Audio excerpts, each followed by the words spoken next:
I think, well, it's possible to a certain extent, but at some point you probably must make a choice and keep things in perspective.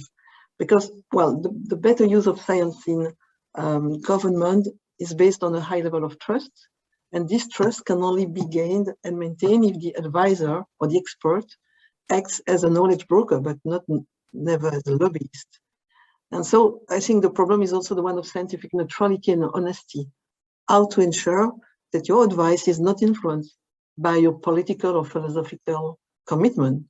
And it's also the question of potential conflict of interest, the question of the credibility of your scientific advice, which could be perceived as being overly influenced by an overly passionate engagement.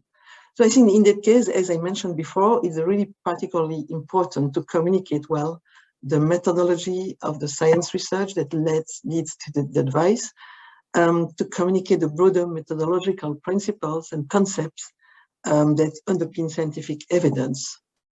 I think, well, however, as far as possible, it's useful to keep the two-roles instinct, I think, in order to avoid being perceived as a lobbyist. I will stop here.